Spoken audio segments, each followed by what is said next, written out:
Hello everybody, Bruce McGonigal here. An update on the Chikungunya virus in China that is being spread by mosquitoes.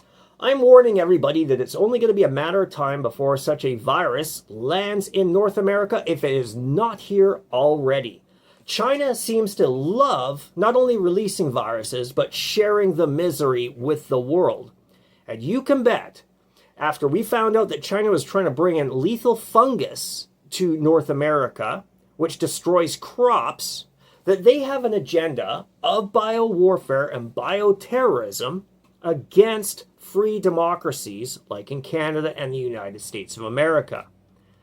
Instead of fighting a conventional war, China has believed for decades that viruses and man-made bioweapons are far better to deal with their enemies than nuclear bombs and airstrikes.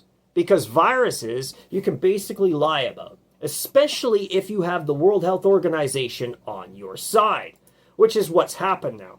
So in May of 2025, just a few months ago, Mark Carney, without any debate or discussion in the House of Commons, signed Canada onto the World Health Organization Pandemic Treaty. This is a legally binding agreement with the World Health Organization. The very same World Health Organization that lied to us about the origins of COVID-19, lied to us about the threat, lied to us about treatments for COVID-19, lied to us about the miracle vaccines, and tried to promote equity in terms of healthcare as opposed to sound medical decisions. You can just bet that the World Health Organization, which praised China's response to COVID-19 repeatedly and said it was a model standard for the world, will be saying that what China is doing now in China should be happening around the world where this virus springs up. And it's likely going to be the beginning of either this virus becoming the problem the world has to deal with, or a series of viruses that are lab generated, released on the world, to finish off freedom in our societies out west. COVID-19 did an amazing job of destroying freedom and replacing it with privileges. Vaccine passports and mandates, mask mandates, travel mandates.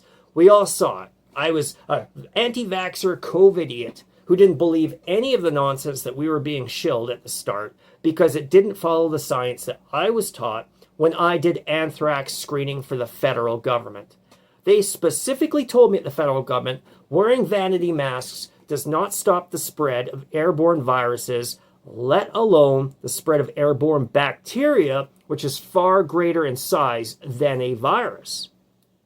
We have been lied to so much, and what you can expect coming up will be more censorship, will be more misinformation, and more flat-out misdirection from agencies like the World Health Organization, whose only goal is to take away our freedoms and replace them with privileges. The World Health Organization does not grant anyone freedom.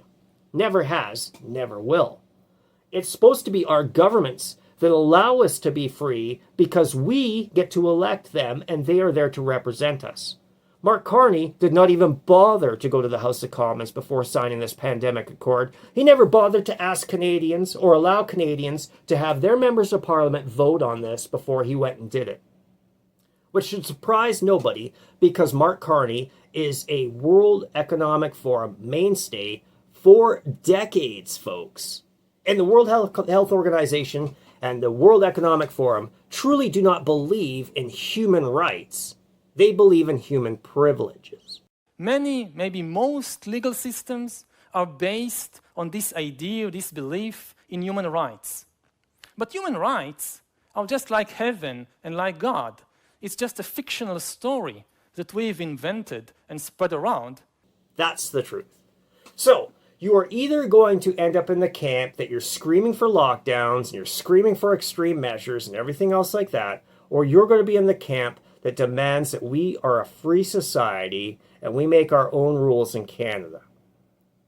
Mark Carney says you don't make the rules in Canada anymore. He does, and the World Health Organization, with legally binding agreements, now do. If you're okay with that, You likely still have your vaccine passport from COVID-19 on your phone. You likely go and get COVID-19 shots every time the government sends you a text message saying the latest shot is ready. The rest of us, the ones that don't wear masks anymore, the ones that never got the shot, will still keep fighting for your freedom, my freedom, and everybody else's freedom. But I am scared that we will just see exactly what happened with COVID-19, except even worse now, because there are legally binding agreements that give the World Health Organization direct control over our lives via their mandates.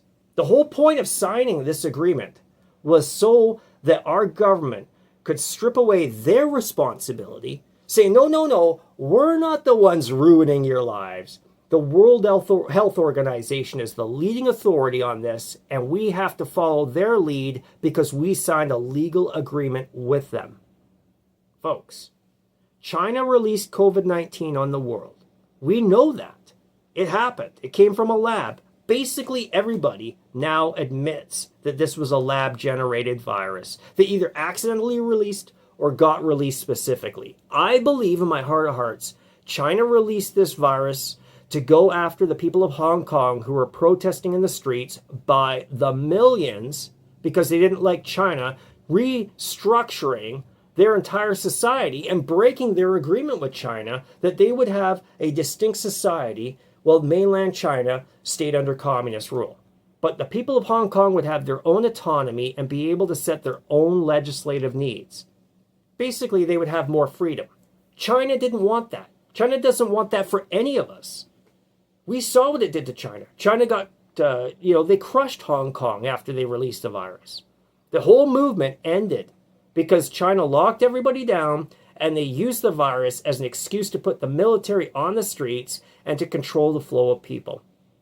I believe this is an extension of that. I believe China is feeling the economic pressure of Trump's agenda and the fact that people are pulling away, nations are pulling away from China because of their hostile nature, and that China is going to use things like this not only to suppress their domestic population, but to go after the rest of us who still want freedom in our lives.